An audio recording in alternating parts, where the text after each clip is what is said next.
ಎಲ್ಲರಿಗೂ ನನ್ನ ನಮಸ್ಕಾರಗಳು. ಇಲ್ಲಿ ನೀವು ನೋಡ್ತಾ ಇರುವುದು ನನ್ನ ಮಲ್ಲಿಗೆ ತೋಟದ ವಿಡಿಯೋ.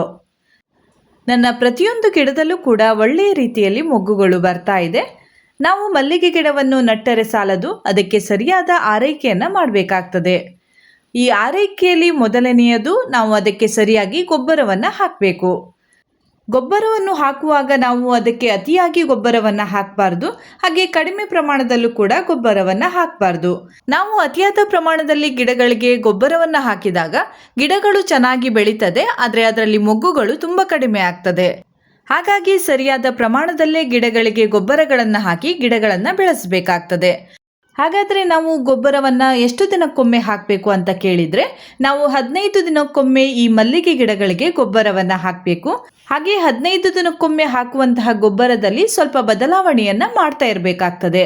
ಉದಾಹರಣೆಗೆ ಹೇಳುವುದಾದರೆ, ನಾನು ಇವತ್ತು ನೆಲಗಡಲೆ ಹಿಂಡಿಯನ್ನು ನೆನೆಸಿದಂತಹ ನೀರನ್ನು ನನ್ನ ಗಿಡಗಳಿಗೆ ಹಾಕಿದ್ದರೆ ಇನ್ನು 15 ದಿನ ಬಿಟ್ಟು ಬೇರೆ ಯಾವುದಾದ್ರೂ ಒಂದು ಗೊಬ್ಬರವನ್ನು ಗಿಡಗಳಿಗೆ ಹಾಕಬೇಕಾಗ್ತದೆ.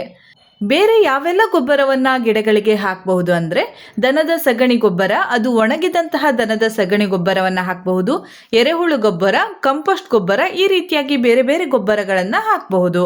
ಗೊಬ್ಬರವನ್ನು ಹಾಕುವ ಮೊದಲು ಗಿಡದ ಬುಡವನ್ನು ಈ ರೀತಿಯಾಗಿ ಕ್ಲೀನ್ ಮಾಡಿಕೊಳ್ಬೇಕು. ನಂತರ ಗಿಡದ ಬುಡದಲ್ಲಿರುವ ಮಣ್ಣನ್ನು ಈ ರೀತಿಯಾಗಿ ನಾವು ಸಡಿಲ ಮಾಡಿಕೊಳ್ಬೇಕಾಗ್ತದೆ, ಅಂದರೆ ಬಿಡಿಸಿಕೊಳ್ಬೇಕಾಗ್ತದೆ. ಗಿಡದ ಬುಡದ ಮಣ್ಣು ಗಟ್ಟಿಯಾಗಿರಬಾರ್ದು, ಈ ರೀತಿಯಾಗಿ ಸಾಫ್ಟ್ ಆಗಿರಬೇಕು.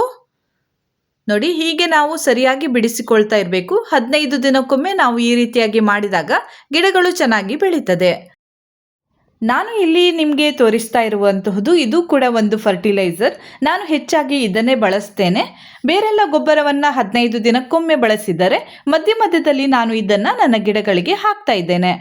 ಇದಕ್ಕೆ ಫರ್ಟಿಲೈಸರ್ ಶಾಪ್ನಲ್ಲಿ ಬಿ ಸ್ಟಾರ್ ಅಂತ ಹೇಳ್ತಾರೆ ಅಥವಾ ಬ್ಲಾಕ್ ಸ್ಟಾರ್ ಅಂತ ಹೇಳ್ತಾರೆ. ಇದನ್ನು ನಾವು ಗಿಡಗಳಿಗೆ ಯಾವ ರೀತಿಯಲ್ಲಿ ಹಾಕಬೇಕು ಅಂತ ಇಲ್ಲಿ ನೋಡಿ. ಇಷ್ಟೇ ಹಾಕಿದರೆ ಸಾಕಾಗ್ತದೆ. ಒಂದು ದೊಡ್ಡ ಸ್ಪೂನ್ನಲ್ಲಿ 1 ಸ್ಪೂನ್ನಷ್ಟು ನಾವು ಗಿಡದ ಸುತ್ತಲೂ ಹಾಕಬೇಕು. ನಾನು ಇಲ್ಲಿ ಮಣ್ಣನ್ನು ಮೊದಲು ಬಿಡಿಸಿಕೊಂಡಿದ್ದೇನೆ. ನಂತರ ಈ ಬಿ ಸ್ಟಾರ್ ಅನ್ನುವಂತಹ ಫರ್ಟಿಲೈಸರನ್ನು ಹಾಕಿದ್ದೇನೆ. ಮತ್ತೆ ಪುನಃ ಮಣ್ಣನ್ನು ಈ ರೀತಿಯಾಗಿ ಮಾಡ್ತಾ ಇದ್ದೇನೆ. ಹೀಗೆ ನಾವು ಮಾಡಿದ ನಂತರ ಮಳೆಗಾಲದಲ್ಲಿ ನೀರನ್ನು ಹಾಕಬೇಕಂತ ಇಲ್ಲ. ಮಳೆ ಬಾರದೇ ಇದ್ದಲ್ಲಿ ಇದಕ್ಕೆ ನಾವು ನೀರನ್ನು ಹಾಕ್ತಾ ಇರಬೇಕಾಗ್ತದೆ. ಮಳೆಗಾಲದಲ್ಲಿ ಇದು ತುಂಬ ಒಳ್ಳೆಯ ಒಂದು ಫರ್ಟಿಲೈಸರ್ ಅಂತಲೇ ಹೇಳಬಹುದು. ನಾನು ನನ್ನ ಗಿಡಗಳಿಗೆ ಬೇರೆ ಯಾವೆಲ್ಲ ಗೊಬ್ಬರವನ್ನು ಹಾಕ್ತೇನೆ ಅಂತ ಮುಂದಿನ ವಿಡಿಯೋದಲ್ಲಿ ತಿಳಿಸ್ತೇನೆ. ನಾನು ಇಲ್ಲಿ ತೋರಿಸಿದಂತಹ ಬಿ ಸ್ಟಾರ್ ಫರ್ಟಿಲೈಸರನ್ನು ನೀವು 15 ದಿನಕ್ಕೊಮ್ಮೆಯೂ ಗಿಡಗಳಿಗೆ ಹಾಕಬಹುದು. ಇನ್ನೂ ಹೆಚ್ಚಿನ ಮಾಹಿತಿಯನ್ನು ನೀಡಲು ಮುಂದಿನ ವಿಡಿಯೋದಲ್ಲಿ ಭೇಟಿಯಾಗ್ತೇನೆ. ಧನ್ಯವಾದಗಳು.